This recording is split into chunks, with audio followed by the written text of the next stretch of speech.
Klik tombol berikut untuk mendapatkan update ilmu yang insya Allah bermanfaat.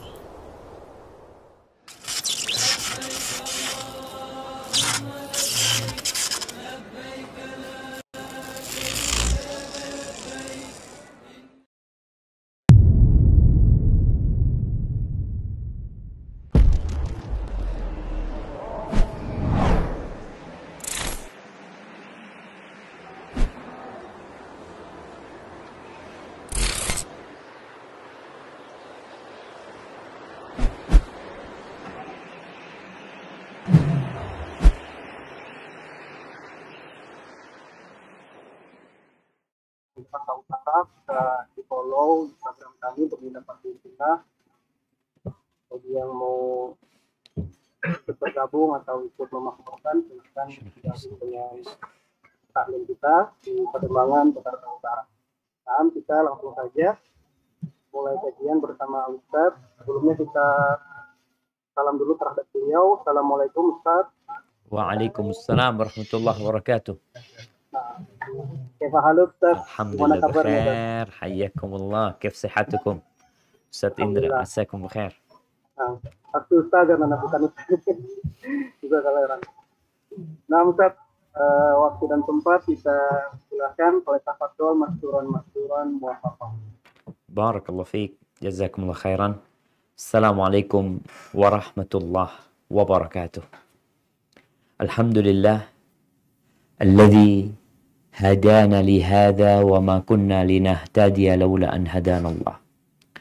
Segala puji bagi Allah Jalla Jalaluh yang telah memberikan hidayahnya kepada kita, memberikan petunjuk, memberikan bimbingan, memberikan taufik, sehingga kita bisa tetap berada di atas jalan. Semoga kita mati husnul khatimah. Allahumma salli wa sallim ala sayyidina wa maulana Muhammadin wa ala alihi wa ashabihi ajma'in. Ya Allah, semoga salat dan salam senantiasa Engkau curahkan untuk hamba kekasih-Mu, untuk baginda Nabi kita Muhammad alaihi salatu wassalam, untuk keluarga beliau, untuk istri-istri beliau, untuk putra-putri beliau, dan untuk seluruh sahabat Nabi. Semoga Allah meridhoin kita bersama mereka. Amma ba'd, jamaah rahimakumullah. Seorang mukmin yang beramal soleh, baik itu sosok pendakwah atau penuntut ilmu, atau teman-teman yang baru hijrah, atau yang lainnya, biasanya dia itu akan semangat, giat, bersungguh-sungguh beramal di awal jalan istiqomahnya. Pada awal tobat dia, pada awal hijrah dia. Namun, dengan berjalannya waktu, lambat laun, terkadang dia ditimpa malas, jenuh, capek, lemah. Mungkin bahasa yang sering kita dengar adalah futur. Dari yang semangat jadi lembek. Itu futur. Sehingga menjadi malas beribadah. Ada yang sampai berhenti beribadah. Jadi kayak model Vespa nih, yang jalan kenceng, tahu-tahu habis bensinnya. Tahu-tahu kempos bannya. Tahu-tahu rusak mesinnya. Apa yang terjadi gitu loh. Ada yang masih bisa didorong gitu. Ada yang masih bisa dipompa, itu motor. Tapi ada yang habis sudah, dijagal. Ternyata kondisi iman kita juga bisa seperti itu. Nabi kita Muhammad alaihi salatu wassalam telah menjelaskan kepada para sahabat. Sejak dulu. Ini tanda betapa cintanya beliau kepada para sahabat. Kepada kita umatnya. Apa kata Nabi SAW? Inna likulli amalin syirah, thumma fatrah. Sesungguhnya setiap amalan itu ada masa semangatnya. Setiap amalan. Ada masa semangatnya dan ada masa futurnya. Malesnya. Faman kanat fatratuhu ila bid'ah faqad dhalla. Barang siapa yang malasnya itu menuju kepada amalan bid'ah. Amalan yang tidak sesuai dengan sunnah. Ketika dia malas, malah larinya ke sana. Faqad dhalla. Maka dia telah tersesat. Wa man kanat fatratuhu ila sunnatin faqad ihtada. Tapi barang siapa yang ketika malas itu larinya tetap ke yang sesuai dengan sunnah, maka dia adalah orang yang mendapatkan petunjuk. Hadis ini diriwayatkan oleh Al-Bazzar rahimahullahu ta'ala. Ahibati fillah.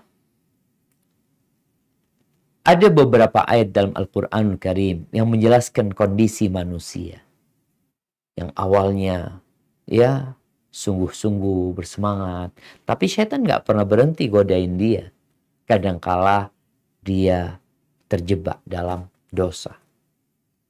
Malas beribadah. Bahkan merasa nyaman dengan pelaku-pelaku kejahatan. Allah berfirman di surat Al-A'raf ayat 200 sampai 202. Mungkin bisa dibacakan. Barakallahu fiik.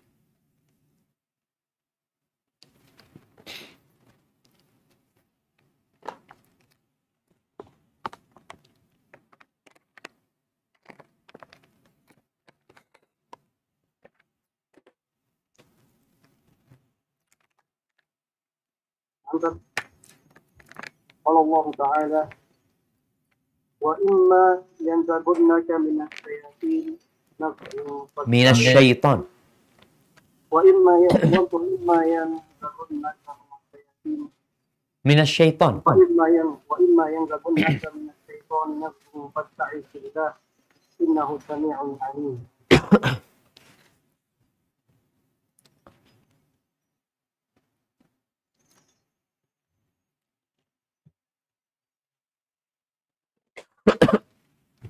Nah, tafadhol dilanjutkan. Ayat 201, 202. Allah Ta'ala innal ladzina taqaw idza massahum ta'ifun minas syaitani tadhakkaru fa idza hum mubsirun. Wa ikhwanuhum yamuddunahum thumma la yubsirun. Nah, tafadhol al-makna. Dan jika setan datang menggodamu, maka berlindunglah kepada Allah. Sungguh dia maha mendengar lagi maha mengetahui. Sesungguhnya orang-orang yang bertakwa, apabila mereka dibayang-bayangi pikiran jahat dari setan, mereka pun segera ingat kepada Allah. Maka ketika itu juga mereka melihat kesalahan-kesalahannya. Dan teman-teman mereka, jadi orang-orang kafir dan fasik, membantu setan-setan dalam menyesatkan, dan mereka tidak henti-hentinya menyesatkan. Barakallahu fikum. Itu realita yang ada. Jadi orang bertakwa pun tergelincir. Bisikan-bisikan setan itu kadangkala berhasil untuk membuat orang ini futur, malas beribadah, bahkan sampai berbuat dosa. Jadi orang bertakwa itu bukan orang yang gak pernah berbuat dosa. Tapi ketika dia berbuat dosa, ketika dia futur, dia kembali kepada Allah Azza wa Jalla. Tadhakkaru fa idza hum mubsirun. Mereka jadi ingat. Lalu mereka tahu dengan kesalahan-kesalahan mereka. Mereka berusaha memperbaiki dan merubah diri mereka. Nabi juga alaihi salatu wassalam menyebutkan bahwa iman ini dapat hilang keindahannya dari diri kita. Yang awalnya semangat ya, bersungguh-sungguh melakukan ketaatan, jadi hambar ketaatan itu. Bahkan berat Yang dulu semangat mengamalkan, tidak kenal siang dan malam, dia senantiasa berzikir, dia senantiasa membaca Al-Quranul Karim. Ini sudah sepekan nggak baca Quran. Berhenti. Itu kondisi sebagian manusia. Maka kita bisa melihat, memperhatikan bagaimana umat Islam di bulan Ramadan. Masya Allah semangat mereka. Gitu. Di awal-awal Ramadan. Masjid itu full. Sampai keluar. Bahkan mereka berpikiran untuk memperluas masjid. Tapi pertengahan Ramadan, jumlah softnya semakin maju, dan semakin sedikit. Yang tersisa adalah orang-orang yang memang istiqamah sebelum Ramadan. Jadi ada orang yang kehilangan kelezatan keimanan. Apa kata Nabi SAW? Innal iman la yakhlaqu fi jawfi ahadikum kama yakhlaqu thum. Iman itu dapat kusut. Ada pakaian yang sudah mudah robek itu. Iman itu bisa seperti itu. Usang. Yang awalnya bagus, enak dipakai, kuat. Tahu-tahu iman itu menjadi pakaian seperti pakaian yang usang tadi. Yang mudah robek. Terus, apa yang harus dilakukan? Jangan dibiarin. Yang awalnya kita bangga pakai baju itu, kita jadi nggak bangga. Maka Nabi SAW mengatakan, Fas'alullaha an yujaddidal imana fi qulubikum. Hendaklah kalian berdoa, memohon kepada Allah Jalla Jalaluh agar memperbaharui keimanan di dalam hati kalian. Hadis rawahul Hakim. Jamaah rahmatullah. Masalah futur, masalah malas beribadah, masalah perubahan yang terjadi di diri kita, ini termasuk masalah pelik. Ini penyakit yang detail, yang sangat berbahaya terhadap keimanan seorang hamba. Bila kita tidak mengobatinya, maka dapat mengantarkan kita kepada sesuatu yang sangat menyengsarakan kita di dunia dan di akhirat. Kita dapat kehilangan sesuatu yang paling indah yang Allah berikan kepada kita, yaitu hidayah. Gimana? Kita dulu cari hidayah, dikasih hidayah, ditinggal hidayahnya. Dia biarkan hidayah itu terkena hujan, terkena mentari, sehingga dia lapuk dan dia tidak merawatnya. Maka seorang yang hijrah menuju kepada kebaikan, yang meniti jalan istiqamah, dituntut untuk terus berjuang, melindungi hidayah, merawatnya, memupuknya, agar dia mati dalam kondisi Islam. Bukankah Allah mengatakan, وَلَا تَمُوتُنَّ إِلَّا وَأَنْتُمْ مُسْلِمُونَ. Dan janganlah kalian mati kecuali dalam kondisi Islam. Baik, kita akan berbincang tentang fenomena futur nih. Sebelum kita berbicara tentang sebabnya, tentang solusinya.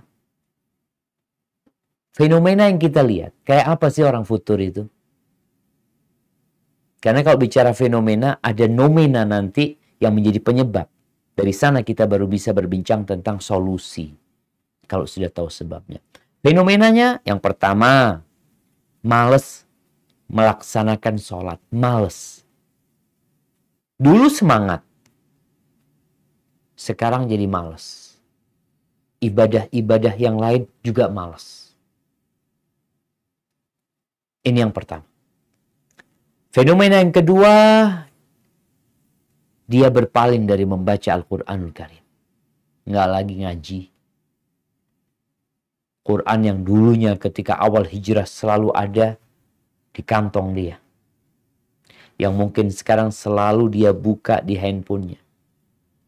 Sehingga tatkala dia di malam hari dia memeriksa penggunaan baterai handphonenya, ternyata yang paling atas adalah Al-Quranul Karim. Itu dulu. Tapi sekarang seharian Qurannya nggak dibuka. Nggak lagi dia baca Quran. Nggak lagi dia menghafalnya. Dulu semangat untuk menghafal juz amma. Tahu-tahu setelah hafal juz amma, ia tinggal setengah juz amma itu. Ini fenomena. Yang ketiga, berhenti menghadiri majelis ilmu. Dulu di mana ada kajian dia berangkat. Bahkan jalan kaki. Hujan-hujan pun dia siap. Karena dalam bayangan dia, pahalanya semakin besar ketika kondisinya semakin tidak mengenakkan. Kalau sekarang kajian Zoom, dia selalu hadir.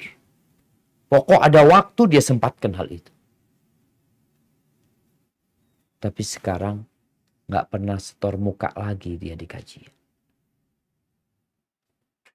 Atau dulu selalu di soft pertama, sekarang nggak tahu. Di soft terakhir, kadangkala kajian mau selesai baru datang. Itu pun karena ditelepon sama kawan-kawannya. Ingin jumpa dia setelah kajian. Jadi siapa yang merasakan hal itu, berarti dia tahu dia sedang futur. Yang keempat, dulu orangnya selalu ikut memakmurkan panitia-panitia kajian. Dia ingin anak jadi apalah nggak apa-apa gitu loh. Yang penting anak ingin dakwah ini jalan. Anak tahu dakwah ini akan terus berjalan. Ada anak tanpa anak, tapi anak ingin punya kontribusi lah. Walaupun sebagai tukang parkir, kata dia. Pokoknya dia selalu ikut. Ikut aktif dalam dunia dakwah. Kalau yang tadi kan sekedar hadir.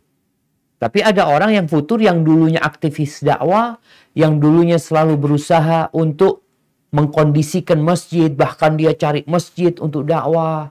Dia yang berkomunikasi dengan masyarakat. Dia ikut dalam kepanitiaan. Sekarang berhenti. Berhenti dia udah. Dulu mungkin ada kegiatan sosial. Kan kita ngelihat nih ada orang-orang yang Masya Allah selalu ikut untuk bakti sosial. Ada daerah kebanjiran dia hadir. Ada gunung meletus dia hadir. Dia ikut. Kadang-kadang mengeluarkan uang dari dompet dia sendiri. Sekarang berhenti. Kemana aktivis dakwah yang dulu selalu berada di garda terdepan? Entah sekarang dia ada di mana. Mungkin sedang sibuk dengan handphonenya. Yang kelima, perasaan ngeri. Perasaan kesepian. Banyaknya pikiran. Ini juga tanda dia sedang futur. Soalnya orang kalau sering berzikir mengingat Allah itu, biasanya hatinya akan tenang dan damai. Ini dia nggak tenang gitu. Yang keenam, mulai berani melakukan kemaksiatan. Dan merindukan masa lalu yang kelam. Dia mulai berbuat dosa dan rindu masa lalu yang kelam. Kalau dia punya masa lalu itu.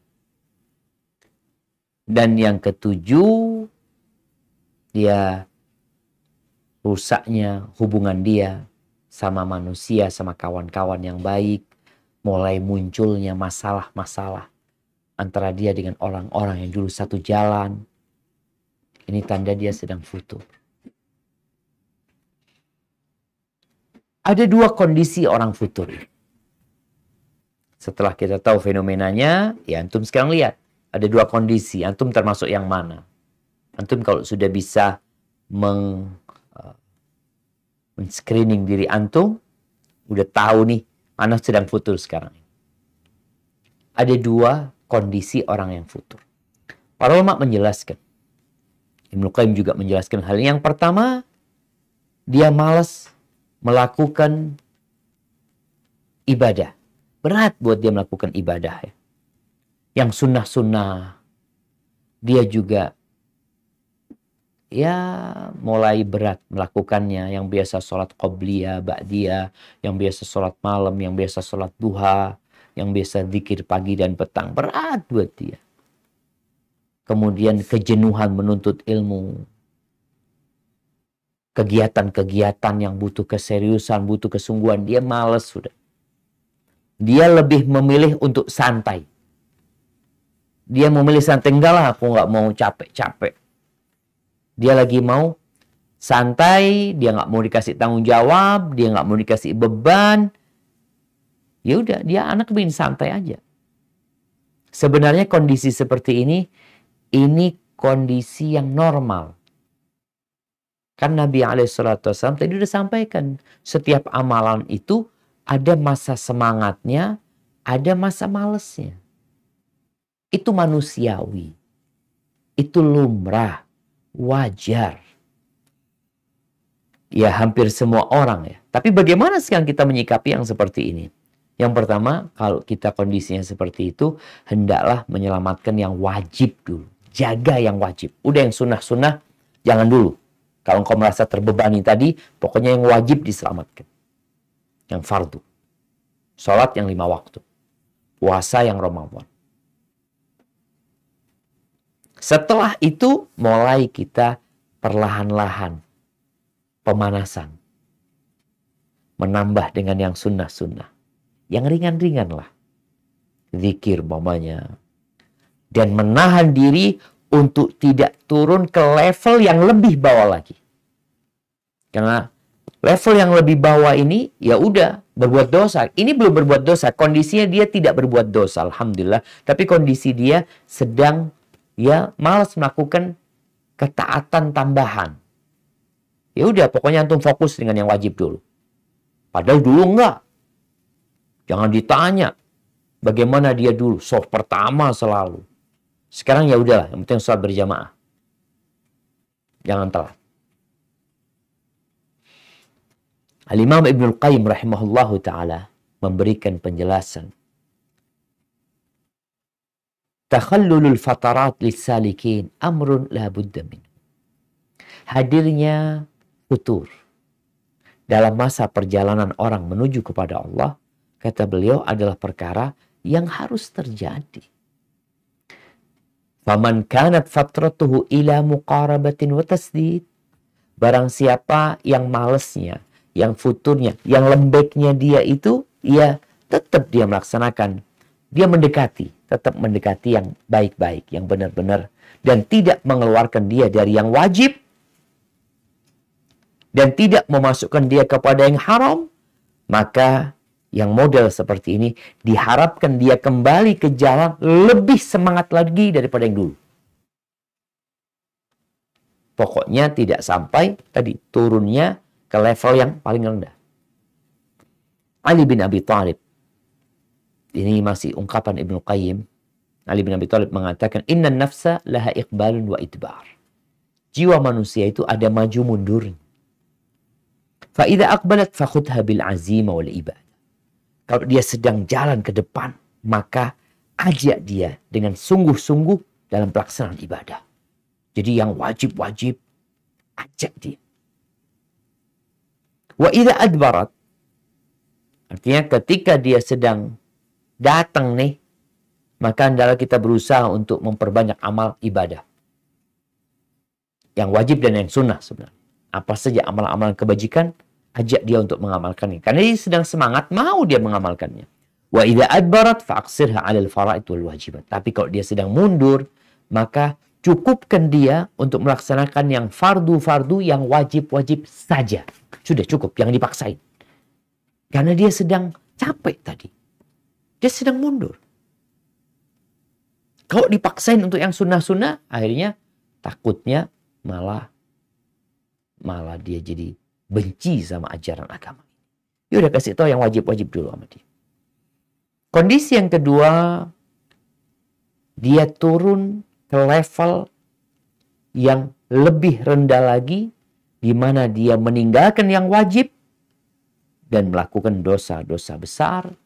Dia berkumpul sama kawan-kawan yang jahat, hatinya jadi keras, dia mendengarkan ucapan orang-orang yang menyebarkan syubhat, kesesatan, dia mulai mencari rukhsah. Ulama membolehkan. Dulu salat berjamaah, Masya Allah, selalu di shaf pertama. Ini jadinya, sebagian ulama tuh mengatakan nggak wajib berjamaah ke masjid. Mulai dia mengambil yang rukhsah. Atau pendapat-pendapat yang menyimpang. Dulu pakai jilbab. Masya Allah, rapat jilbabnya. Tahu-tahu sekarang katanya, ada ulama yang mengatakan jilbab nggak wajib. Ini sedang turun levelnya ke yang paling rendah. Ini penyakit yang berbahaya. Dan ketika mukmin tahu dia dalam kondisi seperti itu, maka ketahuilah engkau sedang berada di jurang kehancuran.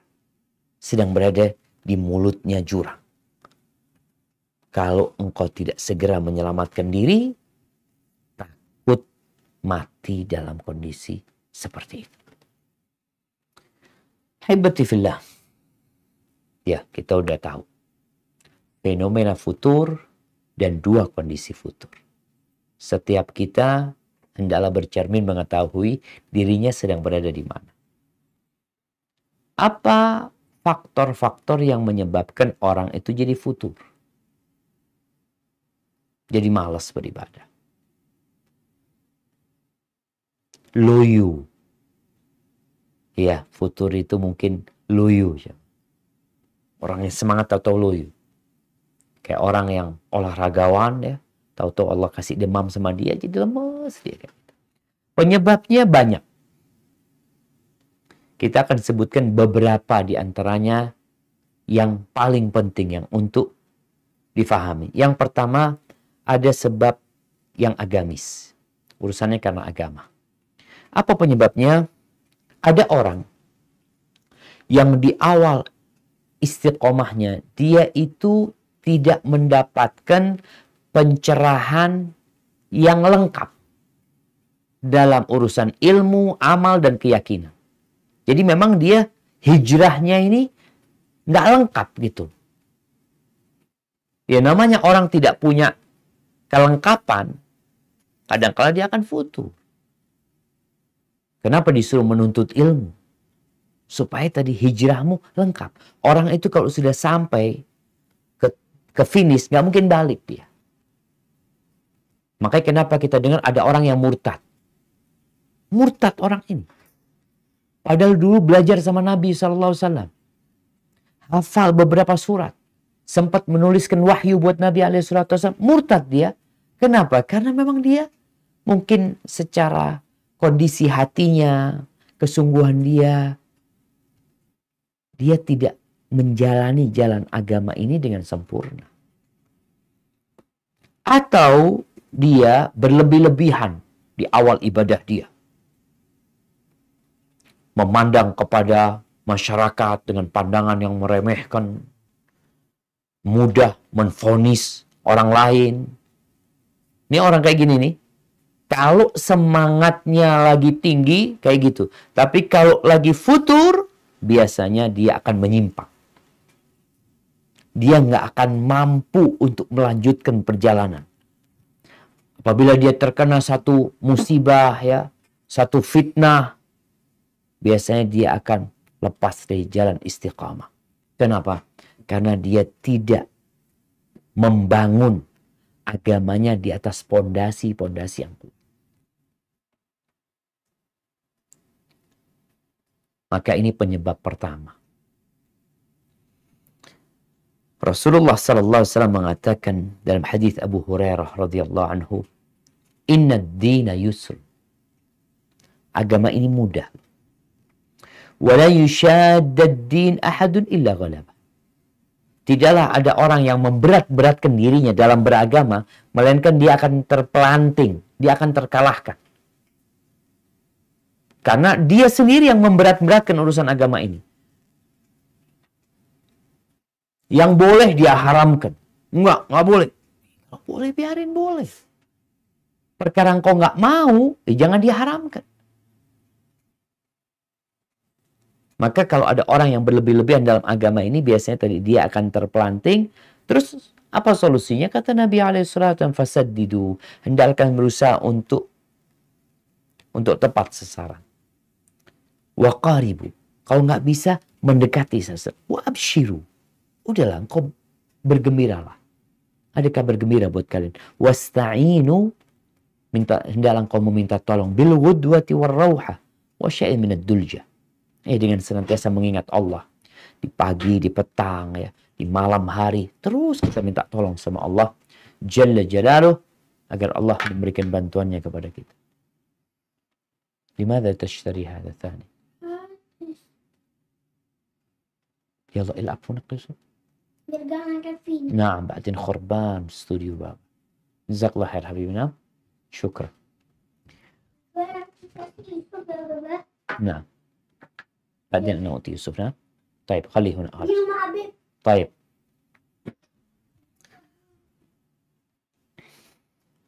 itu sebab pertama yang berurusan dengan agama kita, di mana ya salah belajar, salah berguru, atau malas belajar tapi semangat beramal dia di awal-awal. Oh, semangat beramal aja, ilmunya nggak ada.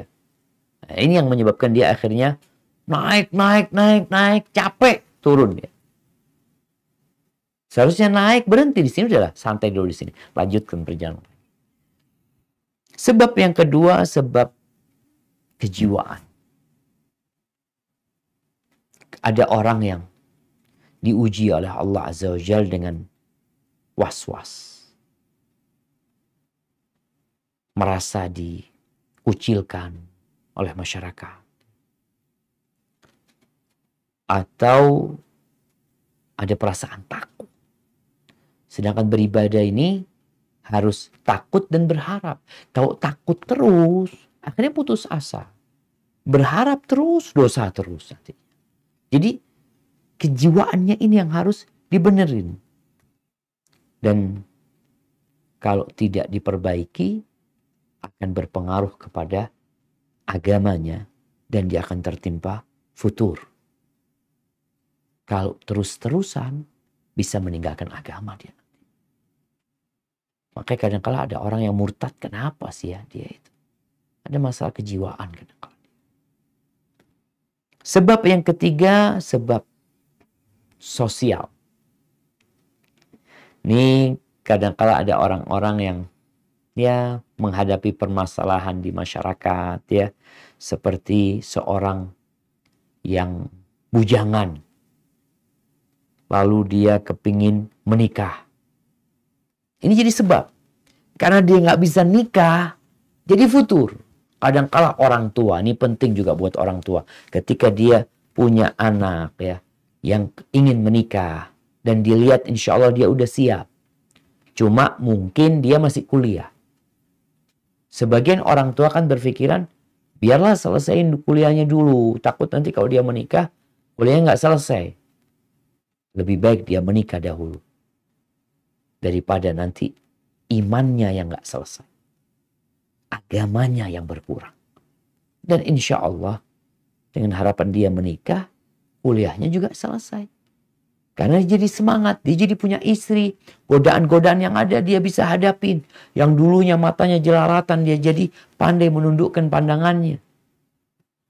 Ini sebab yang ketiga, sebab sosial. Atau orang ini dulu berumah tangga lalu bercerai.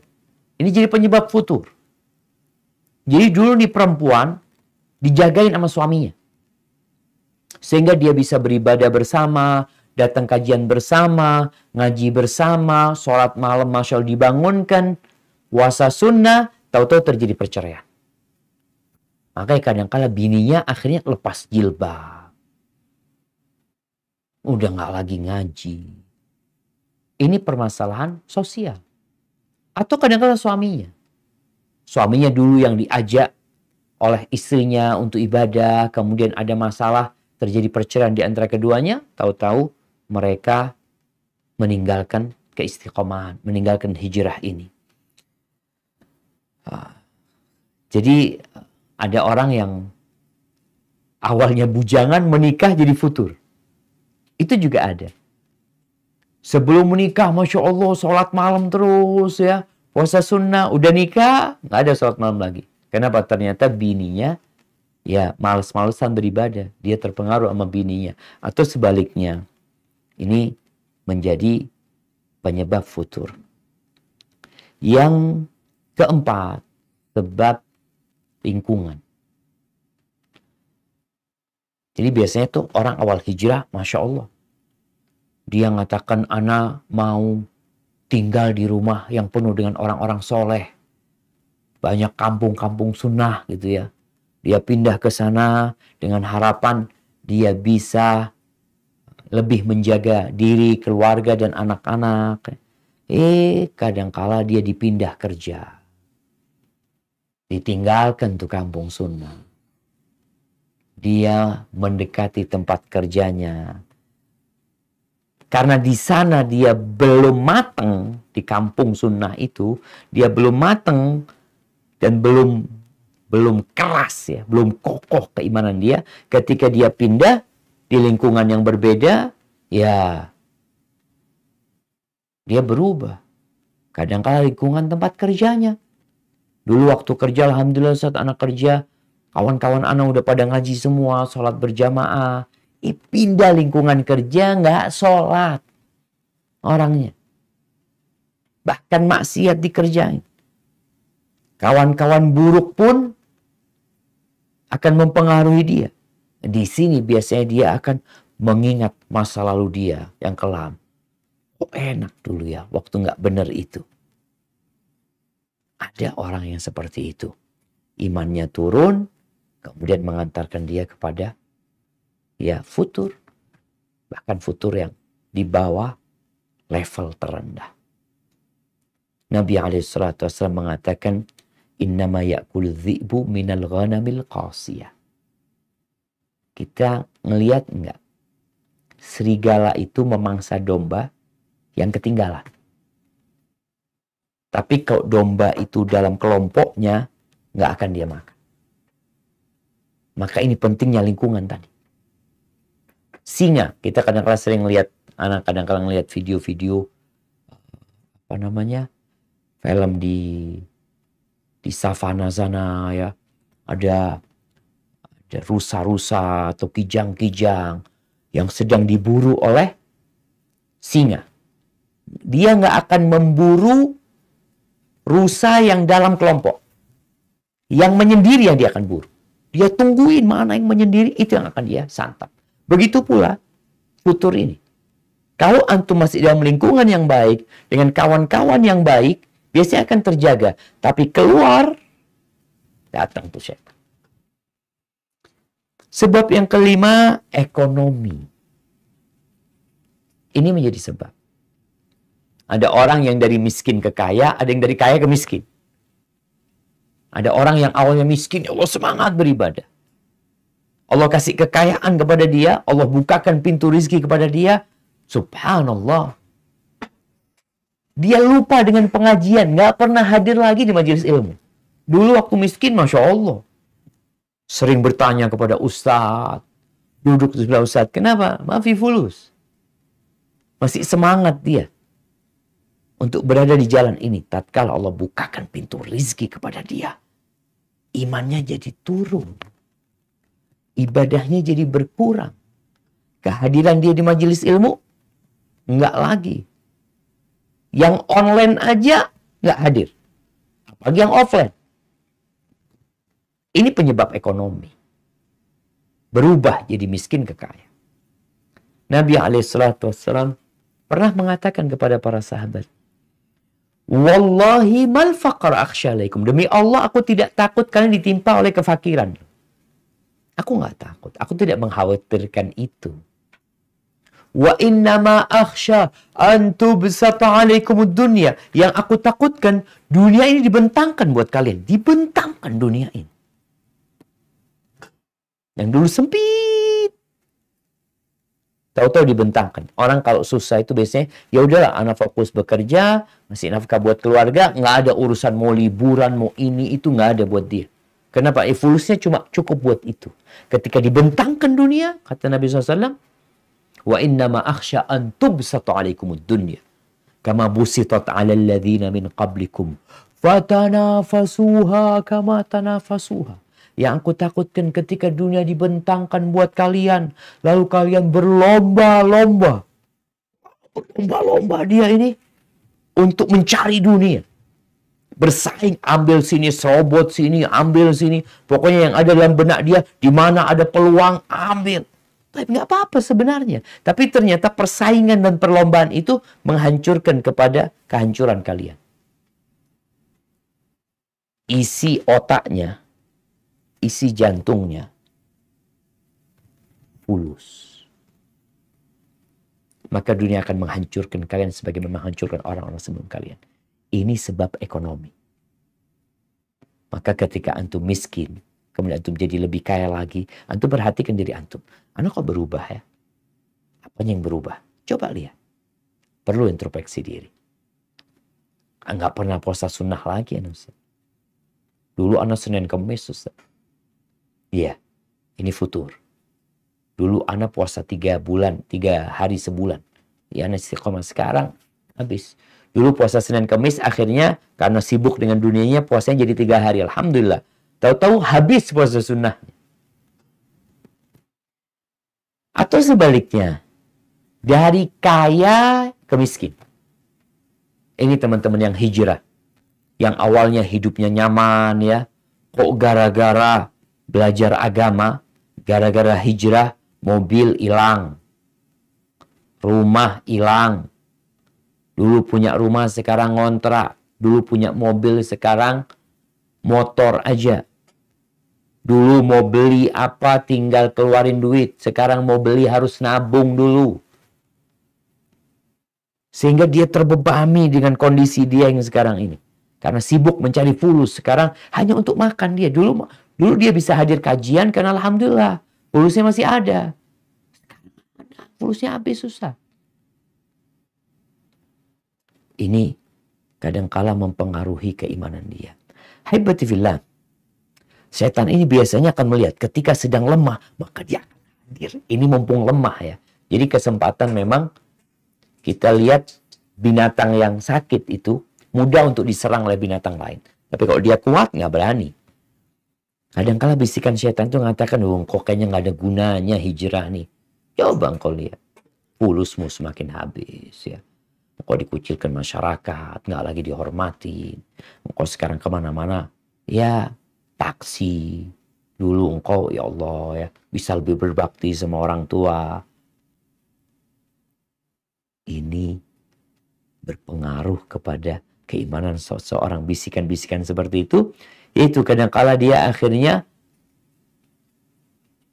berburuk sangka sama Allah. Aku ini udah hijrah. Seharusnya ekonomiku lebih baik. Seharusnya jabatanku lebih tinggi. Nggak kayak gitu. Makanya tadi perlunya ilmu yang matang supaya kau jadi tahu. Hijrah itu konsekuensinya memang seperti itu. Apakah para sahabat Nabi radhiyallahu taala anhum ketika mereka hijrah meninggalkan kota Madinah ke kota Mekah, apakah mereka jadi tambah kaya? Atau mereka jadi tambah susah? Ada 70 sahabat Nabi Ashabus Sufa yang tidurnya di masjid. Pakaiannya itu cuma sarung doang. Atasannya nggak ada. Tapi mereka nggak futur. Di sini bahayanya godaan setan. Maka kita akan bicara solusi sekarang. Gimana? Dan sebelum kita bicara solusi, perlu diingat. Ini menjadi catatan kita bersama. Siapa saja, laki-laki atau wanita, yang punya masa lalu yang gelap. Punya masa lalu yang kelam. Istilah kawan-kawan masa jahiliyah. Masa jahiliyah udah selesai, udah habis masa jahiliyah itu dengan diutusnya Rasul SAW. Kita di masa Islam. Tapi dia, ya jahil aja dia ketika itu. Biasanya akan ada masa-masa dia ingat dengan masa lalu dia. Ketika dia membandingkan antara yang dulu dan sekarang, ini khususnya ketika lemah imannya ya, dia ingin kembali kepada itu. Ini buat orang-orang yang punya masa lalu yang kelam. Maka biasanya dia perlu ekstra ya, menyelamatkan dirinya. Menanamkan kepada diri dia bahwa masa lalu itu buruk, jemaah. Makanya Umar bin Khattab malah dia pernah mengatakan bahwasanya yang aku takutkan itu tali kekuatan Islam ini itu lepas satu persatu seperti tali yang dianyam ya. Itu lepas satu persatu. Oleh siapa? Oleh orang-orang liman nasya'a fil Islam walam ya'rifil jahiliyah. Dia hidup di masa Islam yang indah dengan keislaman, tapi dia nggak tahu dengan masa lalu yang buruk itu. Jadi seharusnya masa jahiliyah itu menjadi pendorong dia untuk jadi lebih baik. Nggak enak loh. Jadi kayak gitu dulu itu. Nggak nyaman. Cuma orang yang nggak pernah merasakan masa lalu kadang-kala ingin, kok kayaknya enak ya. Kumpul-kumpul laki perempuan ya, jalan bareng, boncengan. Dalam bayangan dia itu enak. Tapi orang yang pernah merasakan itu nggak adab itu masa itu. Jadi masa lalu ini bisa menjadi pemicu kita mengingat yang dulu. Jadi kepingin seperti itu bisa jadi mengantarkan kita untuk jadi lebih baik. Karena merasa itu dosa masa itu.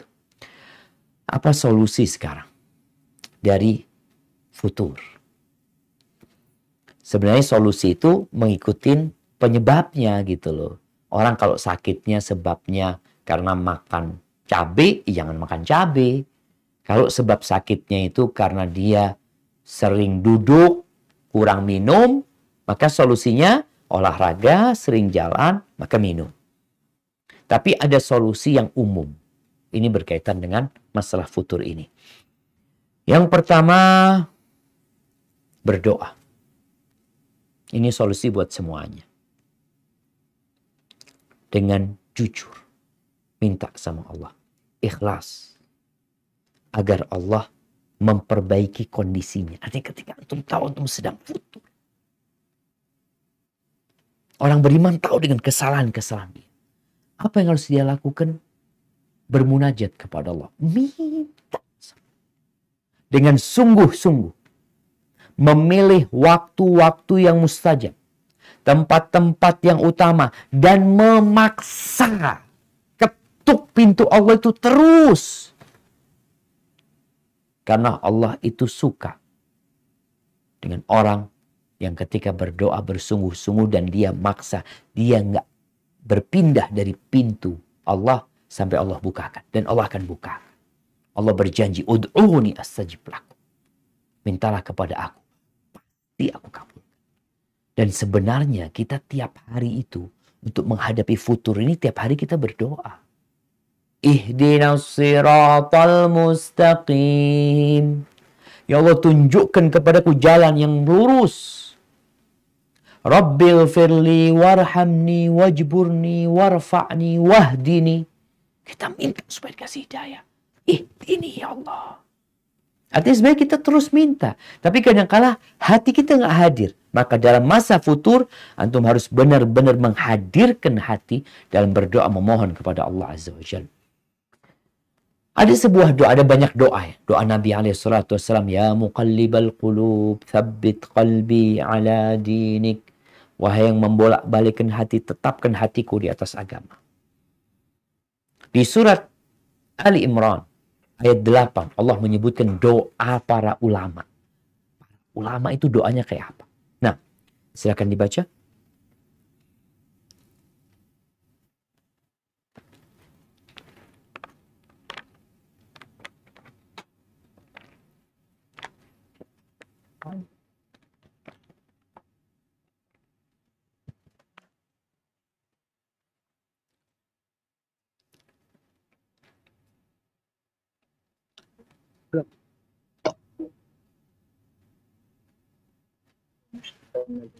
Rabbana la tuzigh qulubana ba'da idh hadaytana wa hab lana min ladunka rahmah innaka antal wahhab.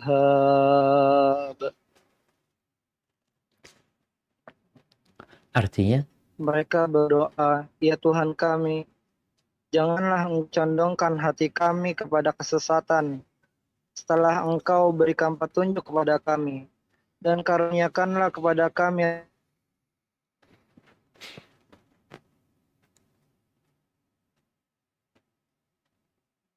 Nah, dan karunikanlah kepada kami rahmat dari sisimu, sesungguhnya Engkau Maha Pemberi. Barakallahu fiik. Ahibati fillah. Ini doanya orang-orang yang berilmu. Mereka takut.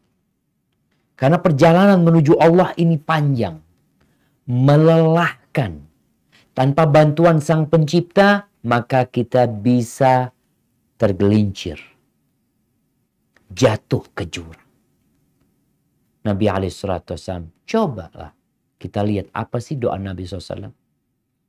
Nabi ngajarkan doa kepada Mu'ad bin Jabal radhiyallahu anhu, sallallahu ala nabiyina wasallam, Allahumma a'inni ala dzikrika wa syukrika wa husni ibadatik. Ya Allah, bantulah aku untuk senantiasa mengingatmu, bersyukur kepadamu, beribadah yang baik. Oh, itu Nabi SAW. Allahumma inni as'alukal huda wat-tuqa wal-afafa wal-ghina. Ya Allah, aku memohon kepadamu petunjuk, ketakwaan, kehormatan diri, dan kecukupan. Nabi berdoa juga, Allahumma ati nafsi taqwaha, sallallahu alaihi wasallam. Ya Allah, berikan kepada jiwaku ketakwaannya. Wa zakkiha anta khairu man zakkaha. Dan bersihkan, sucikan jiwa kami. Engkau sebaik-baiknya yang menyucikan jiwa. Allahumma inni a'udzubika min ilmin la yanfa. Wa qalbin la yakhsha. Wa nafsin la tashba. Wa da'watin la yustajabu laha. Ya Allah, aku berlindung kepadamu dari ilmu yang tidak bermanfaat. Dari hati yang tidak khusyuk, yang tidak tunduk. Dari jiwa yang tidak puas. Dan dari doa yang tidak dikabulkan. Ini obat futur. Solusinya antum adalah kembali kepada Allah. Jangan malah menjauh. Udah tahu futur malah jauh dari berdoa. Doa itu nggak harus engkau wudu. Tapi perlu engkau serius dalam berdoa. Yang kedua, solusi yang kedua adalah belajar agama. Karena kalau sudah matang ilmu agamanya, insya Allah terjaga. Bukankah Rasul sallallahu alaihi wasallam mengatakan, "Man yuridillah bihi khairan yufaqihu fiddin." Barang siapa yang Allah menginginkan kebaikan buat orang itu, Allah bikin orang itu belajar memahami agama. Sehingga dengan ilmu ini kita jadi tahu dengan kebodohan. Ini bodoh, ini nggak boleh kayak gini. Dengan ilmu. Dengan ilmu kita jadi tahu menjawab syubhat-syubhat yang ada. Was-was syaitan juga bisa kita tolak. Bisikan-bisikan syahwat itu juga bisa kita arahkan. Syaratnya belajar. Maka kalau sudah futur itu, ya berusahalah. Kalau mungkin tadi belajarnya nggak bisa datang ke masjid, tetap belajar bisa online. Bayangkan ya, bagaimana bangganya Allah Azza wa Jalla. Nih orang belajar di berbagai penjuru Indonesia. Dari Jember satu orang mungkin yang ikut Zoom. Satu orang dari Surabaya, satu orang dari, ada yang dari Sumatera. Sumatera ini banyak, satu orang, Masya Allah. Ini sebuah sarana yang Allah berikan kepada kita untuk belajar. Solusi yang ketiga, kawan. Jadi kita perlu mencari kawan yang baik. Kita perlu terjun di dalam proyek-proyek agama. Proyek-proyek dakwah yang bakal memperbaiki hatinya. Yang bakal menjaga agamanya, yang bisa menyemangatin dia untuk beramal kebajikan. Jadi kita kadang-kala punya kawan-kawan, umpamanya kita nggak ikut nih, kita lagi futur ya. Kita lihat kawan-kawan ada proyek nih. Proyek apa? Kita proyek sekarang ini mau membantu fakir miskin yang terdampak COVID-19, yang di PHK, oh anak ikut aja. Mungkin antum nggak ikut dengan uang, tapi ikut anak sama tenaga aja, ya anak nggak punya duit ini itu. Ngelihat orang-orang berbuat kebaikan, ngelihat kawan-kawan, masya Allah, sholatnya tepat waktu, lihat mereka ngaji, kita mau nggak mau, masa anak diem-diem doang?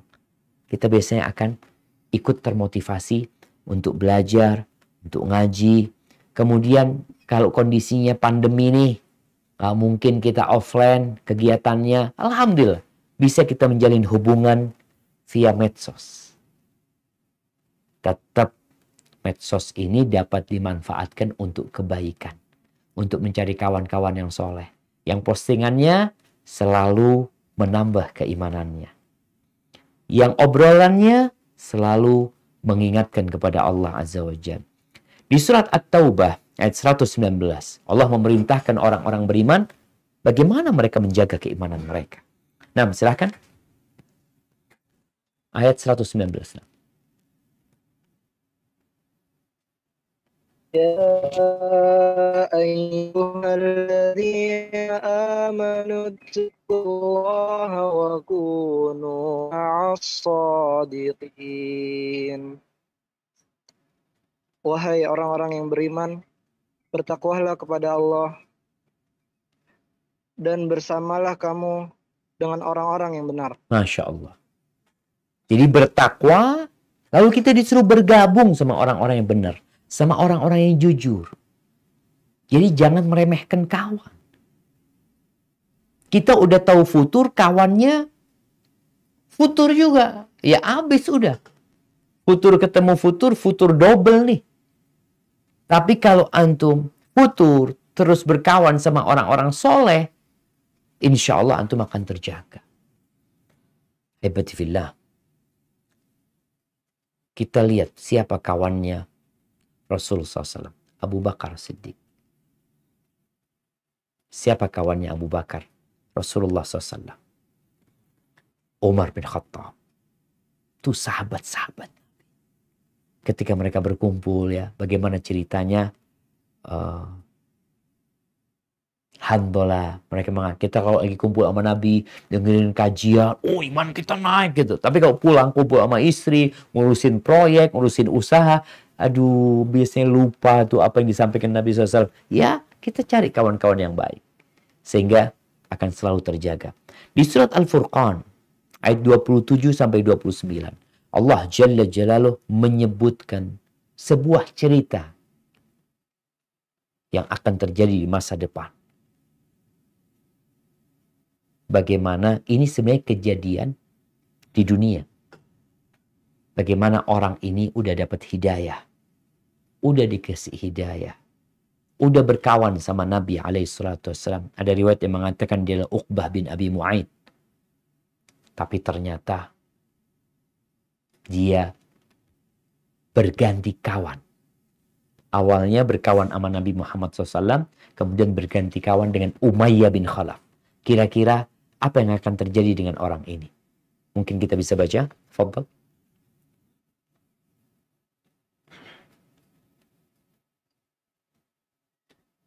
ويوم يعض الظالم على يديه يقول يا ليتني اتخذت مع الرسول سبيلا.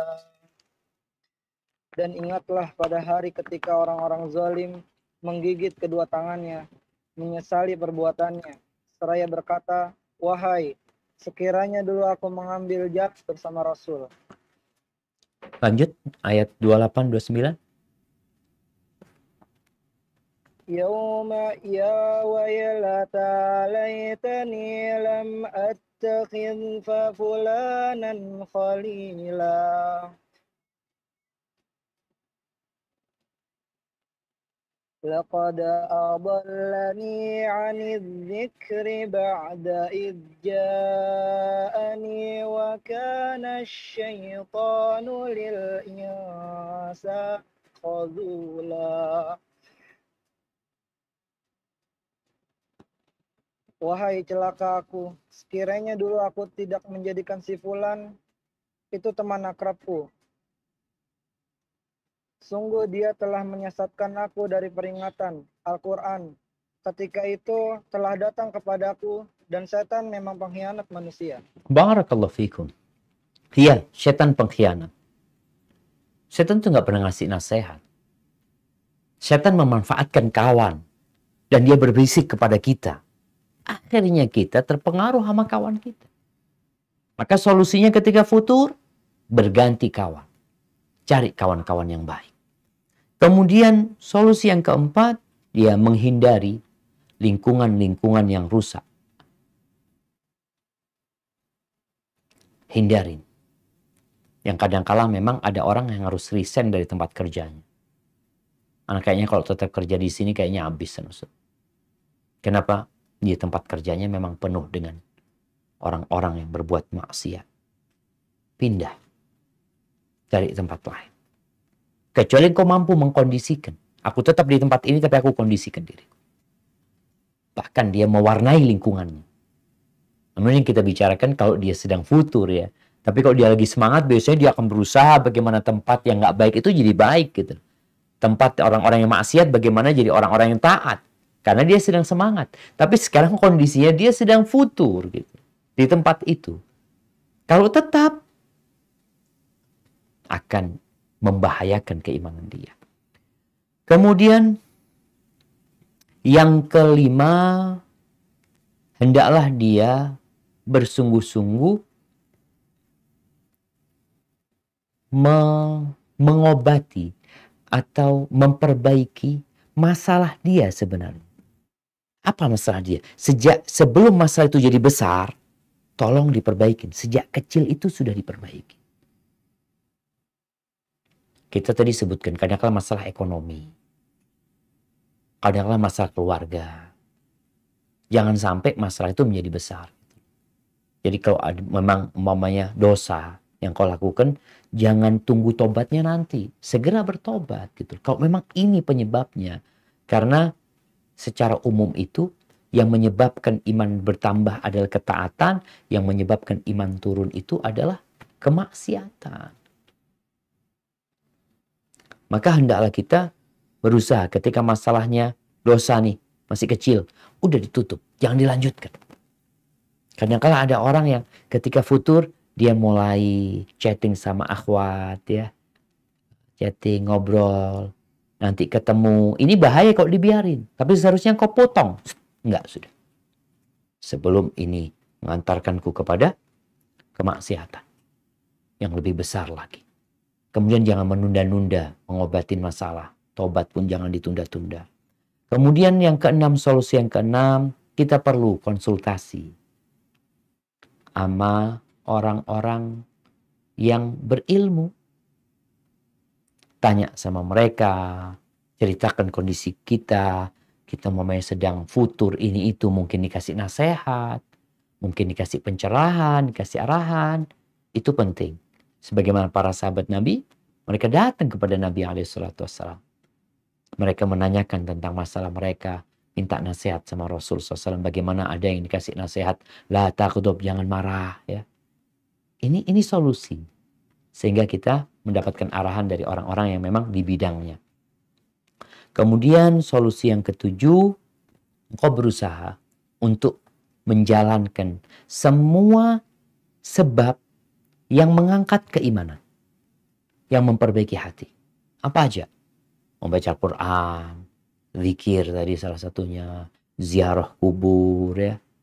Kemudian mungkin membaca sejarah salafus soleh. Biasanya akan ngobatin hati kita. Cerita-cerita itu lebih mudah kita dengar. Karena kita lagi futur nih. Nggak mau kajian yang berat-berat. Oke, nggak apa-apa. Tapi paling tidak yang ringan-ringan. Yang cerita-cerita. Insya Allah akan memperbaiki dirimu. Dan yang terakhir, yang kedelapan. Hendaklah dia meminta tolong kepada Allah. Bertawakal kepadanya. Berlindung dari godaan setan yang terkutuk. Yakin bahwa kesembuhan itu di tangan Allah SWT. Yakin bahwa Allah mampu untuk memperbaiki kondisi dia. Dan dia berbaik sangka sama Allah, berburuk sangka sama dirinya, bahwasanya dialah penyebab futur ini. Tidaklah Allah menurunkan penyakit kecuali Allah turunkan obatnya. Insya Allah engkau akan keluar dari futur ini. Hadza wallahu a'lam bissawab. Itu yang bisa Ana sampaikan pada kesempatan kali ini. Kurang lebihnya mohon maaf. Mungkin kita masuk ke sesi tanya jawab. Nah, Ana persilahkan. Barakallahu fikum.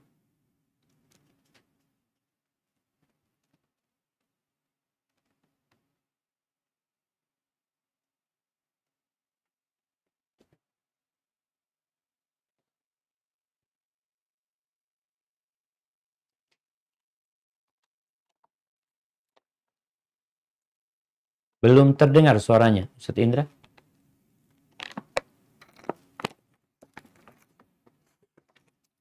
Masih di mute ya, Pak?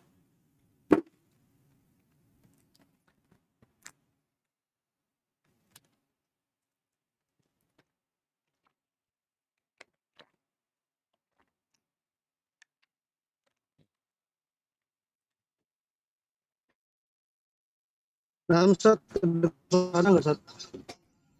Nah, nasma'uka al-an. Waalaikumsalam warahmatullahi wabarakatuh. Waalaikumsalam warahmatullahi wabarakatuh.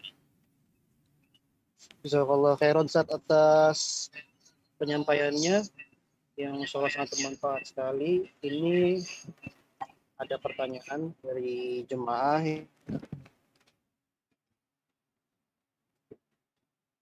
dan dari grup atau chat.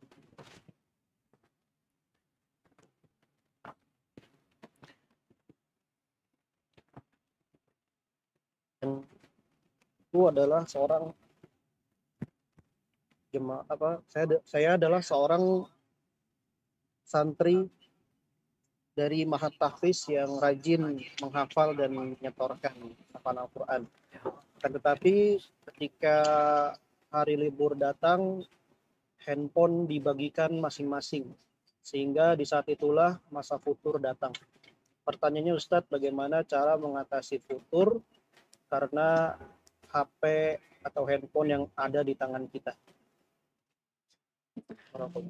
Masya Allah. Ya Alhamdulillah jemaah. Kalau kita udah tahu handphone penyebabnya, nggak usah diambil handphonenya. Kita perlu cari kegiatan yang positif lainnya. Jadi kan handphone ini memang menjadi sebuah alat hiburan sekarang. Jadi bukan hanya kebutuhan, tapi salah satu alat hiburan buat kita.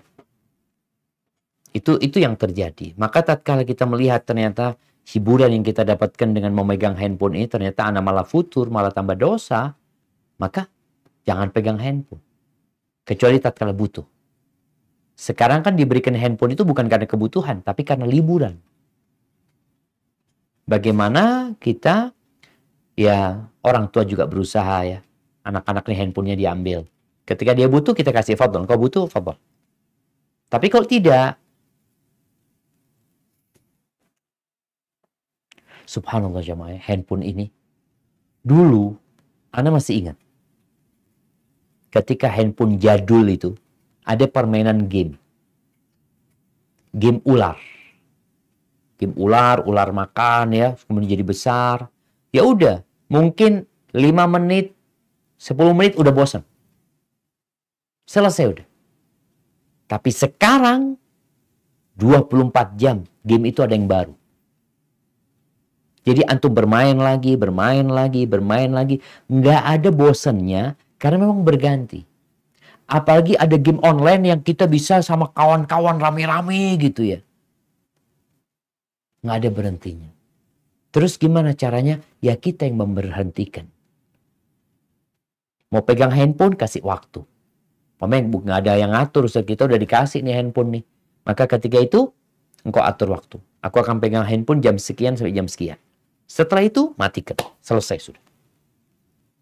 Kita perlu mengatur diri kita sendiri.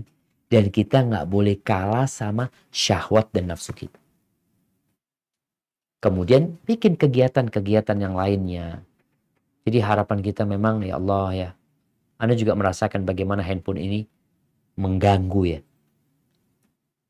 Tapi dia juga bermanfaat di sisi lainnya. Sekarang bagaimana membuat kegiatan-kegiatan yang bermanfaat dengan harapan ya tidak terlalu terganggu dengan handphone tersebut. Kalaupun perlu, ya silahkan dipakai secukupnya. Selesai itu kegiatan yang bermanfaat lainnya. Mau bakar-bakar, mau olahraga, mau baca buku. Hadza wallahu a'lam bishawab.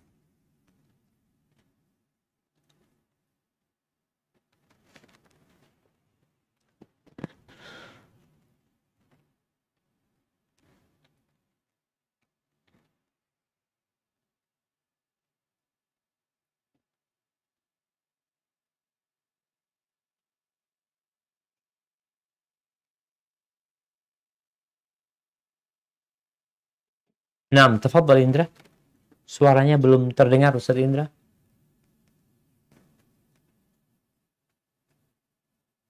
Nah, Ustaz, barakallahu fikum.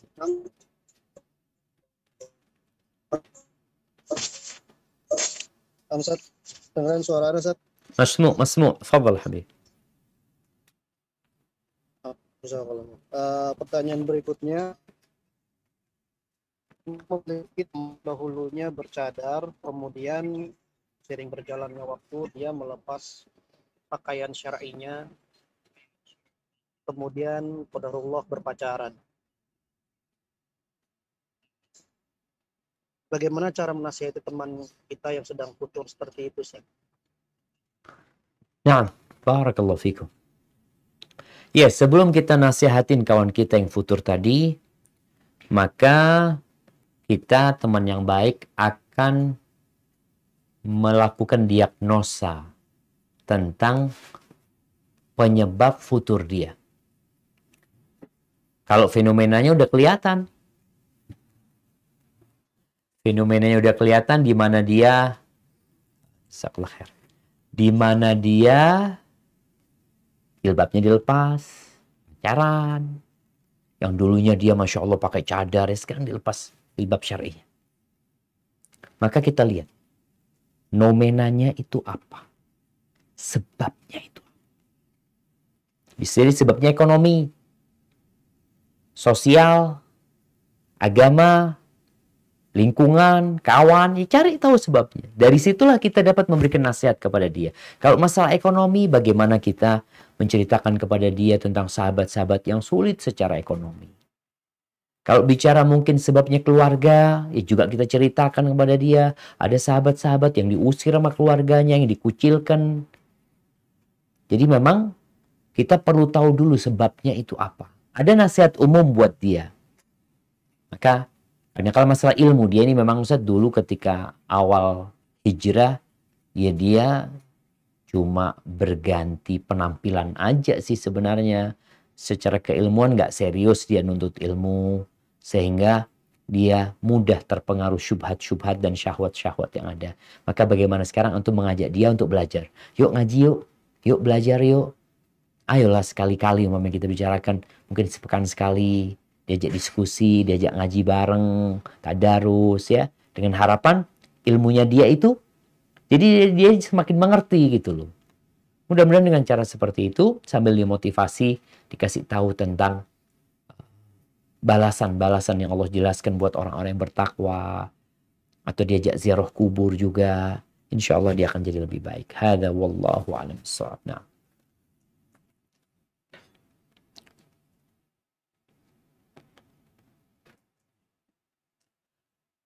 Masih di mute kayaknya Ustadz.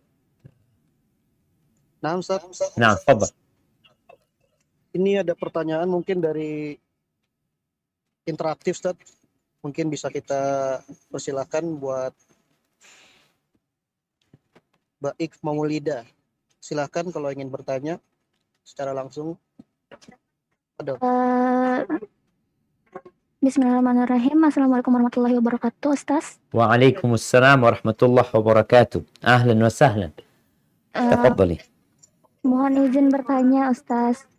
Misalnya dulu ketika kita pernah punya situasi di mana lingkungan kita itu mendukung untuk kita melakukan amalan-amalan sunnah. Ya, hitungannya rajin lah, Ustaz. Rajin ikut kajian dan lain-lain. Tapi sekarang Ustaz, karena kesibukan, karena kerjaan, amalan-amalan yang sering dilakukan jadi dibatasi Ustaz. Misalnya sholat sunnahnya yang dahulunya 12 rakaat jadi 4 gitu Ustaz. Sekiranya apakah itu termasuk futur ya Ustaz ya? Mohon penjelasannya. Terima kasih Ustaz. Masya Allah. Barakallahu fikum. Iya. Pertanyaan yang menarik sekali. Ini berkaitan dengan kondisi orang futur. Tadi kan kita udah sampaikan bahwasanya para ulama membagi kondisi orang futur itu jadi dua. Ibnu Qayyim tadi menjelaskan bahwasanya ada futur yang sekedar membuat kita malas untuk beribadah, tapi nggak sampai meninggalkan yang wajib. Malas beribadah, malas melakukan ketaatan, tapi tidak sampai meninggalkan yang wajib. Ada pengurangan. Mungkin pengurangannya itu secara kuantitas dan kualitas. Bicara kuantitas yang dulu sholat 12 rakaat sunnah, sekarang jadi 4 rakaat. Berarti kan ada pengurangan nih. Dulu ketika semangat 12 bisa lebih lagi. Bisa tambah duha, tambah sholat malam. Sekarang 12 nggak nyampe. Baik, ini futur. Tapi tidak sampai ke level yang paling rendah. Jadi dia masih di level yang aman lah kalau kita bicara. Tapi ada kondisi futur yang sampai meninggalkan yang wajib. Awalnya dia nggak meninggalkan yang wajib. Awalnya sama tadi, meninggalkan yang sunnah, dikurangin tuh dari 12 jadi 4. Dari 4 jadi habis. Cuma yang wajib aja 5 waktu. Dari yang di masjid jadi di rumah. Dari yang tepat waktu jadi mundur. Yang akhirnya nggak sholat.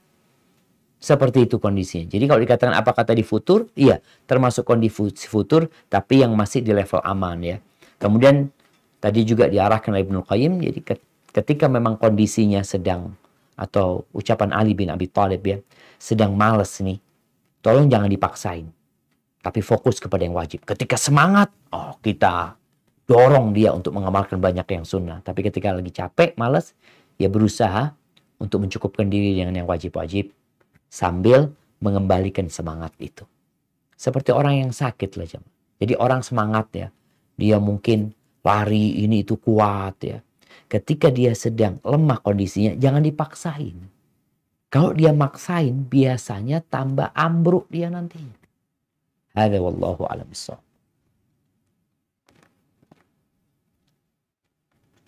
Barakallahu fiikum. Ustaz, pertanyaan berikutnya ini juga dari interaktif. Kita ini Ikhwan ya, dari kalangan Ikhwan. Muhammad Ansori dari Bekasi.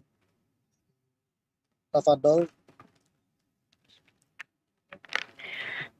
Assalamualaikum warahmatullahi wabarakatuh, Ustaz. Waalaikumsalam warahmatullahi wabarakatuh. Ahlan wa sahlan. Wa marhaban. Mana nggak kelihatan sama antum mana? Lebih khair, Ustaz. Ustaz, izin mau bertanya. Dahulu suka mencatat amalan-amalan sunnah wajib itu mesti disimpan dengan baik-baik. Ada evaluasinya. Untuk susun kegiatan yang baik. Tidak sesuai syahwat dan keinginan. Nah, dan terhindar dari futur. Kadangkala ada kondisi seperti ekonomi, sosial, dan sebagainya. Itu menyebabkan futur. Pertanyaan saya, apakah diperkenankan saya untuk menulis itu semua untuk evaluasi, tapi nggak diketahui orang lain? Apakah diperkenankan, Ustadz? Masya Allah. Apakah itu termasuk syirik? Apa gitu, Ustadz? Siap. Barakallahu Wa fikum mubarak. Masya Allah jemaah. Iya. Ini pertanyaan yang menarik juga berkaitan dengan bagaimana kita bermuhasabah sebenarnya.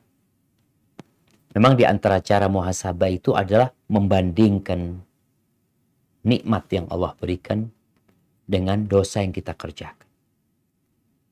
Kemudian membandingkan antara ketaatan yang kita lakukan. Kalau tadi antara nikmat dengan dosa, sekarang antara amal soleh kita dengan amal buruk kita banyakkan mana gitu loh. Kemudian yang ketiga berkaitan dengan kita gimana kondisi ibadah yang kita lakukan. Kok berbangga dengan ibadah tersebut, seneng atau masih merasa kurang. Itu di antara cara hisab. Memang ada yang menghisab dengan pikiran aja, dia duduk merenungkan. Tapi boleh juga orang itu membuat sebuah memorial tentang dirinya dia. Sehingga dia lihat, ya Allah, anak kok kayak gini sekarang. Jadi dia jadi tahu kalau mau yang tadi, anak futur ini masalah ekonomi. Kayaknya karena ambisi dunia. Ya kalau sudah tahu itu tinggal diobatin. Masalahnya di sini. Anak dulu ketika masih miskin, anak alhamdulillah gak pernah telat hadir kajian. Sekarang udah dikasih fasilitas sama Allah, kenikmatan, malah malas kajian. Ketahuan nih. Atau sebaliknya, anak gara-gara urusan ekonomi ini, akhirnya jadi sibuk cari fulus terus karena memang gak cukup. Berarti solusinya, kalau anak dikasih kelebihan rezeki, mungkin anak bisa fokus. Maka ini menjadi solusi juga. Kalau itu gimana ya, anak punya usaha yang cukup lah. Sehingga juga berkeluarga cukup, tidak berlebih-lebihan. Masalah sosial, memang tadi tulis anaknya gara-gara nggak nikah sepertinya. Sehingga antum bisa mencari solusi atas dasar mungkin beberapa keterangan yang tadi sudah disampaikan. Insya Allah nggak ada masalah menulis seperti itu. Kalau itu untuk diri sendiri, dan mungkin antum juga bisa menulis buku nantinya tentang bagaimana solusi futur ini berdasarkan pengalaman ya. Selain berdasarkan apa yang difirmankan Allah, disampaikan Nabi-Nya, berdasarkan pengalaman dan mudah-mudahan bermanfaat buat orang lain. Barakallahu fikum. Nah. Barakallahu fikum. Ustaz, masih bisa bertanya? Tafadhal. Pertanyaan kembali lagi ke pesan. Amsik hada pesan. Memiliki teman yang mengalami ciri-ciri itu yang tadi telah kita sebutkan. Akan tapi Anda memiliki keterbatasan dalam berbicara, dalam menyampaikan nasihat. Hingga ketika Anda menasihatkan justru dia malah semakin futur. Nah, Wafik wabarak. Afwan, tadi yang terakhir nggak sempat terdengar. Ana dengar sampai ucapan kalau dia memberikan nasihat semakin futur dia.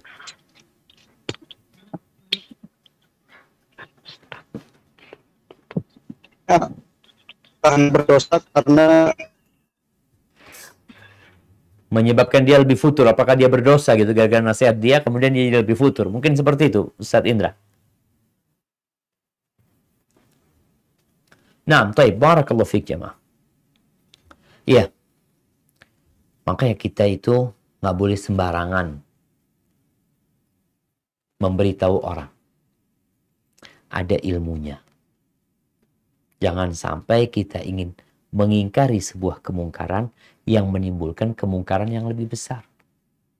Akhirnya yang kita lakukan mungkar. Kita kan mau amar ma'ruf nahi mungkar. Ternyata yang kita lakukan perbuatan mungkar juga engkau. Apa yang harus dilakukan? Ya kalau memang kita merasa salah menyampaikan, tadi punya keterbatasan, kemudian kita mungkin juga nggak hati-hati menyampaikan, ya antum istighfar, minta ampun sama Allah SWT. Sekarang solusinya bagaimana membuat orang itu yang gara-gara antum dia tambah futur. Gara-gara nasihat itu. Maka cari orang lain. Lewat orang lain yang mungkin dapat memberikan nasihat. Orang lain yang lebih bijak. Orang lain yang lebih penyabar. Orang lain yang mungkin memang ya lebih dipandang sama kawan antum itu. Insya Allah dengan cara seperti itu, ya kemungkaran yang antum lakukan bisa diperkecil ya. Dengan harapan orang itu berubah jadi lebih baik nantinya. Hada wallahu a'lam bishawab. Sambil didoain.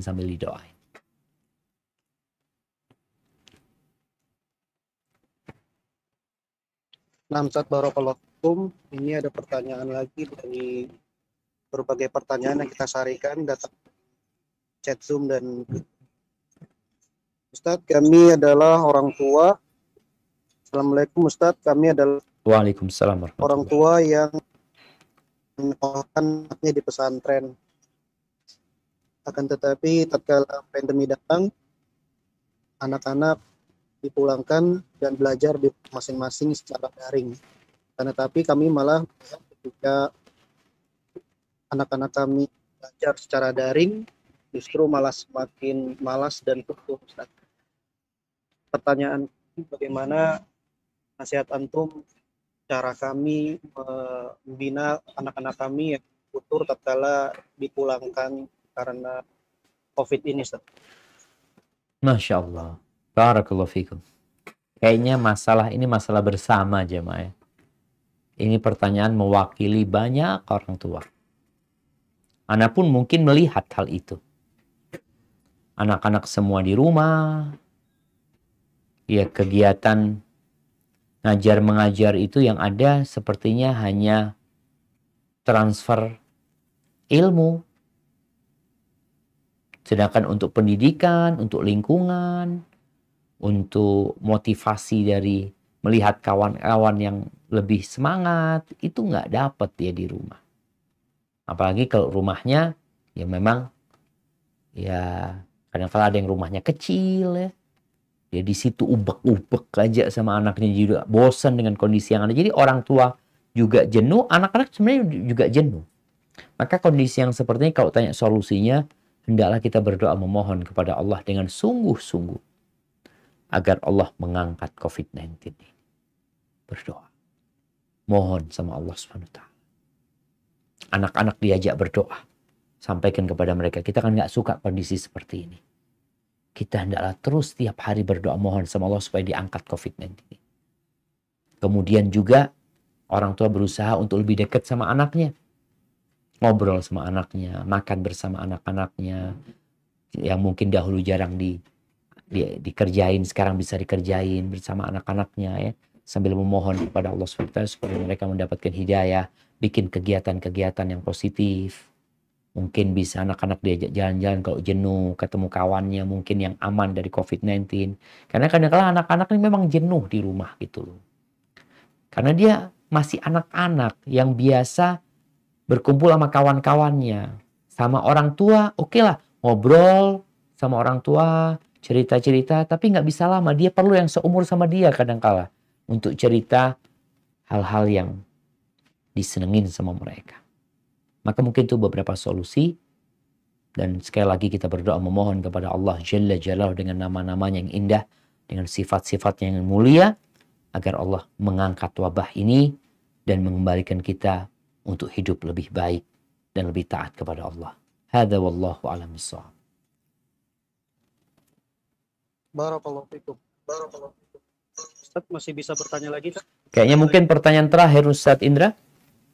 Nah, Ustaz, kita alihkan ke pertanyaan interaktif ya. Untuk pertanyaan terakhir ini untuk kemudian Ustaz tafadhol untuk berikan kesimpulan dan nasihat untuk kami terkait tema yang sudah kita bahas tadi. Iya, nah Ustaz. Kita pertanyaan terakhir ini kita alihkan ke interaktif, Ustaz, ke Naam, tafadhal. jemaah. Untuk kemudian nanti Ustaz silahkan berikan kesimpulan dan nasihat terkait tema kajian kita kali ini. Untuk yang ingin bertanya, kita tujukan kepada Dinda Tafadholi jika ingin bertanya. Dinda Tafadholi.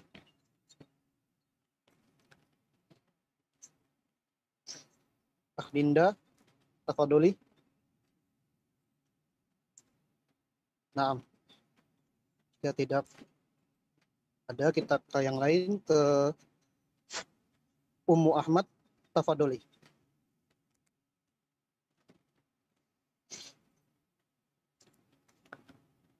Ahlan wa sahlan. Naam, tafadhali. Ummu Ahmad. Nah, kita ke Wahyu Rahmadan. Wahyu Rahmadan, tafadhol jika ingin bertanya. Wahyu Rahmadan. Nah, tidak kasih.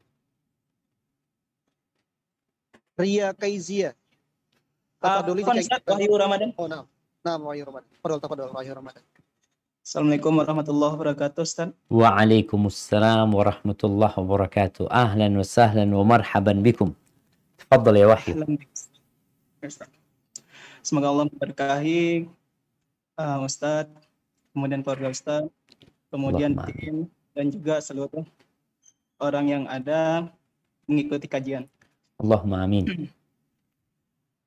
Ustaz, Ana mau bertanya. Sekarang kan Ana bekerja di tempat yang menurut Ana itu lingkungan toksik gitu, Ustaz. Lingkungan apa? Toksik, Ustaz.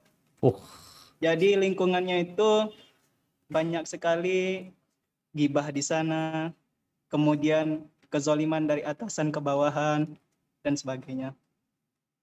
Nah, jadi kadang-kadang Ana itu nggak tahan.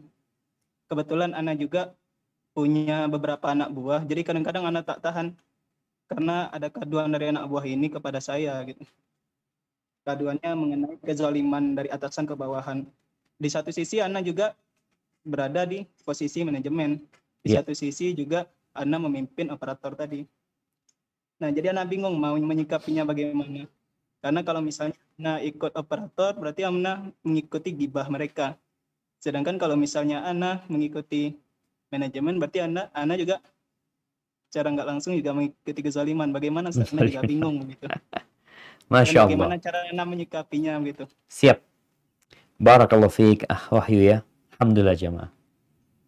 Ini salah satu pengaruh ilmu yang bermanfaat. Di mana orang jadi takut. Sebagian orang tuh ghibah puluhan tahun dia merasa nggak masalah. Sebagian melakukan kezaliman kepada anak buahnya bertahun-tahun dia nggak peduli. Karena yang dia pedulikan adalah fulus. Tapi ketika menuntut ilmu, dia tahu Allah murka, Allah nggak suka, jadi takut. Maka semoga Allah memberikan istiqamah kepada kita semua dan kepada penanya Al-Akh Wahyu Ramadan. Terus apa sikapnya sebagai seorang yang berada di tengah? Dia mendengarkan curhatan dari bawah dan dia juga berada di manajemen yang dia tahu memang itu kezaliman. Ketika dia mendapat curhatan dari bawah, jangan dianggap itu ghibah. Tapi jadikan itu sebagai laporan. Boleh seorang itu melaporkan kezaliman. Boleh orang itu menuntut keadilan. Dan antum berada di manajemen. Jadi kondisinya mereka itu melihat antum orang baik, insya Allah antum dapat memberikan solusi. Jadi sebagaimana para ulama menjelaskan bahwasanya di antara ghibah yang diperbolehkan itu adalah mutawallimin. Orang yang dizalimi, kemudian dia mengadukan kepada orang yang mungkin dapat membantu dia. Maka sikap antum sekarang bagaimana memperbaiki? Kalau ini benar, yang disebutkan oleh anak buah itu benar terjadi. Maka antum punya tugas untuk memperbaiki. Iya, antum yang lebih tahu caranya seperti apa. Apakah dengan memberikan nasihat umum? Apalagi di manajemen, apa mungkin juga bisa rapat ketika mengadakan rapat, menyampaikan ada keluhan-keluhan seperti ini. Jadi dengan cara seperti itu harapannya orang-orang ini paham gitu. Antum sudah menyampaikan. Jadi ketika mereka nanti laporan lagi kepada antum, posisinya antum, Anda sudah sampaikan apa yang antum alami. Tapi memang mungkin belum ada solusi, ajak mereka untuk berdoa, mungkin ada cara lain untuk menghilangkan kezaliman itu. Hadza wallahu a'lam bishawab. Itu yang bisa Anda sampaikan pada kesempatan kali ini. Kurang lebihnya mohon maaf kalau tadi Ustadz Indra meminta Ana untuk membuat kesimpulan, kayaknya salah. Ana udah kajian dari awal sampai akhir. Masa Ana lagi yang menyimpulkan? Maka Ana minta Ustadz Indra untuk memberikan kesimpulan dan menutup acara ini. Jazakumullah khairan. Itu yang Ana bisa sampaikan. Ana kembalikan ke Ustadz Indra. Barakallahu fikum.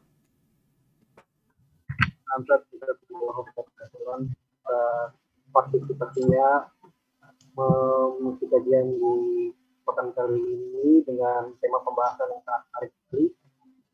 Insya Allah untuk kesimpulan nanti kita akan share di grup WhatsApp atau Instagram Pemuda Fakih Sunnah saja ya untuk menghemat waktu dan supaya kawan-kawan sekalian termasuk Pak Ketiga serta tim bisa langsung beristirahat dari setelah kegiatan ini. Kami berterima kasih besar-besar sekali lagi kepada tim dan sahabat salamat juga pemulung Hewan Kesiron serta kawan-kawan dari Pemuda Fakih Sunnah Pademangan dan Masjid Al-Ihsan Raja Wali Pademangan. Terlepas dari kekurangan yang pasti ada dari kegiatan kami kali ini, kami mohon maaf yang sebesar-besarnya. Kami berharap tetap ada manfaat yang bisa dipetik pada kesempatan kali ini. Jazakumullah khairan semuanya. Kita tutup dengan doa kafaratul majelis. Subhanakallahumma wa bihamdika wa la ilaha illa anta astaghfiruka wa atubu ilaik. Assalamualaikum warahmatullahi wabarakatuh.